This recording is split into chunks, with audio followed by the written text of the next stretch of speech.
Assalamualaikum warahmatullahi wabarakatuh. Baiklah para pemirsa sekalian, insan pembelajar, pada pagi hari ini kita melihat dan mengkaji buku Ensiklopedia Islam. Ini lebih tepatnya dengan Ensiklopedia Kisah. Kita mereview buku ini tentang kisah Nabi Adam alaihissalam yang menjadi titik awal kehidupan manusia di permukaan bumi. Kemudian ini juga disebut sebagai keadaan dan kehidupan manusia pertama yang ada di permukaan bumi ini, atau lebih kita kenal juga dengan sebutan nenek moyang umat manusia. Jauh sebelum Allah Subhanahu wa taala menciptakan manusia, alam semesta ini telah diciptakan dengan sempurna, yakni bumi, bulan, bintang beredar sesuai dengan ketentuannya. Selain itu, Allah Subhanahu wa taala telah menciptakan pula iblis dan malaikat. Iblis terbuat dari api, malaikat diciptakan oleh Allah dari cahaya. Allah Subhanahu wa taala menghendaki ada seorang khalifah di muka bumi. Kepada iblis dan malaikat, Allah Subhanahu wa taala berfirman, "Aku hendak menjadikan seorang khalifah di muka bumi. Wa iz qala rabbuka lil malaikati inni khalifah." Nah, mereka bertanya kepada Allah Subhanahu wa taala, "Apakah engkau hendak menjadikan orang yang merusak dan menumpahkan darah di sana, sedangkan kami bertasbih memujimu dan menyucikan namamu?" Allah berfirman, "Sesungguhnya aku mengetahui akan apa yang kamu tidak mengetahuinya."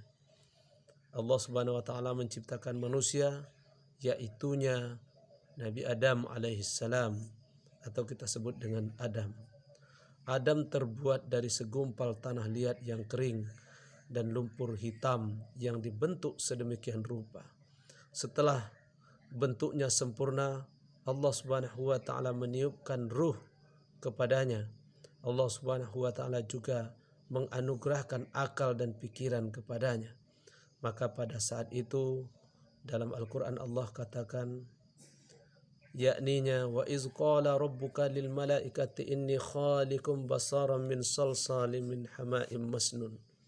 Bahwasanya Allah berkata kepada malaikat akan menciptakan seorang manusia dari segumpal tanah liat yang kering dan lumpur hitam yang diberi bentuk. Kemudian faiza sawaituhu wa nafakhtu fihi mir ruhi.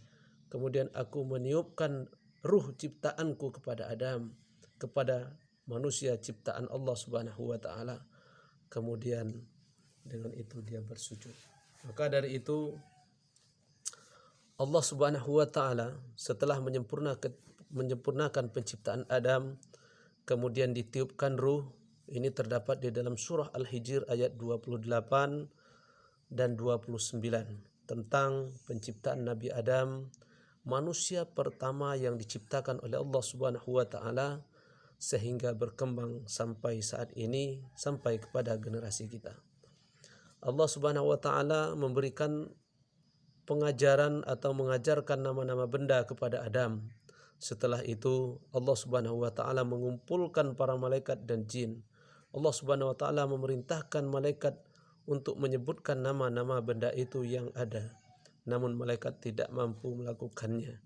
Mereka tidak memiliki pengetahuan tentang semua itu. Mereka menjawab, "Maha suci Engkau, tidak ada yang kami ketahui selain apa yang telah Engkau ajarkan kepada kami. Sungguh, Engkaulah yang maha mengetahui, maha bijaksana." Ada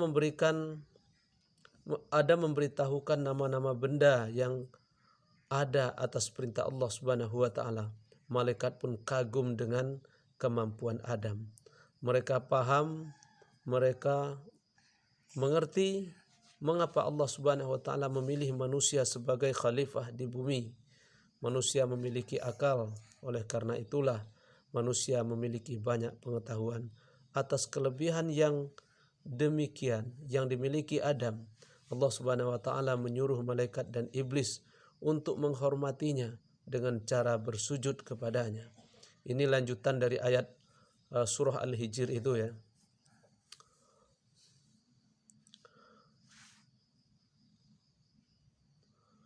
Kemudian Allah menyuruh malaikat dan iblis untuk menghormati dengan cara bersujud kepada Adam.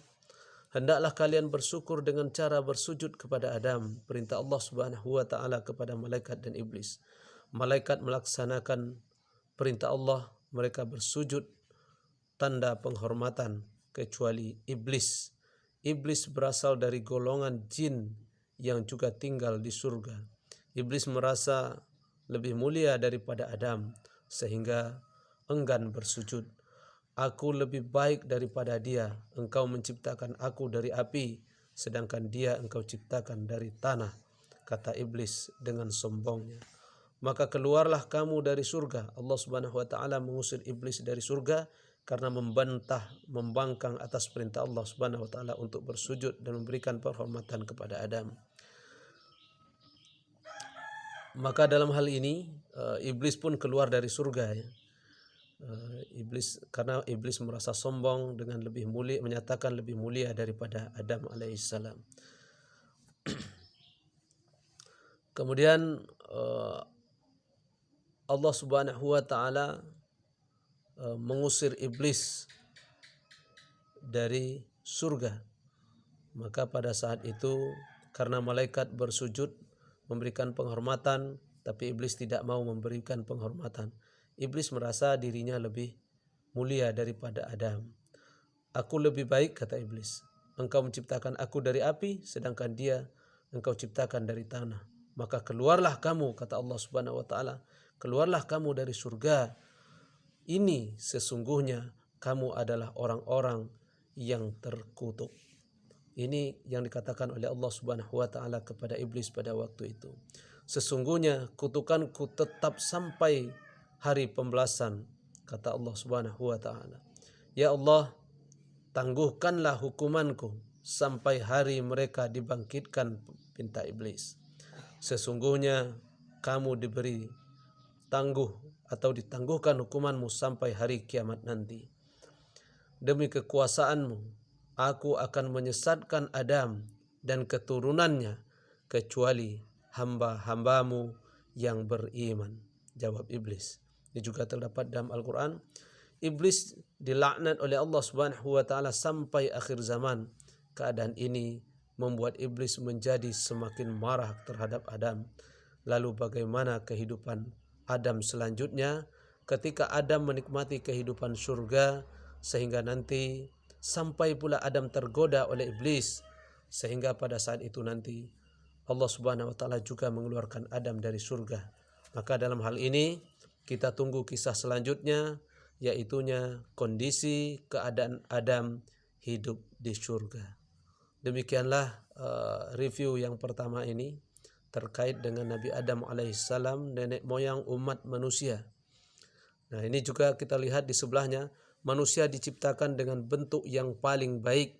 Sesungguhnya kami telah menciptakan manusia dalam bentuk yang sebaik-baiknya. Kemudian kami kembalikan dia ke tempat yang serendah-rendahnya, kecuali orang-orang yang beriman dan mengajarkan kebajikan. Maka mereka akan mendapatkan pahala yang tidak ada putus-putusnya. Ini terdapat dalam surah At-Tin. Laqad kana lakum astagfirullahaladzim. Laqad khalaqnal insana fi ahsani taqwim summa radatnahu asfalas safilin.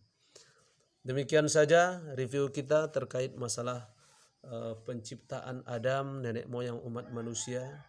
Mudah-mudahan ini bisa bermanfaat untuk kita, dan kita akan tunggu bagaimana kisah selanjutnya ketika Adam hidup di surga. Wassalamualaikum warahmatullahi wabarakatuh.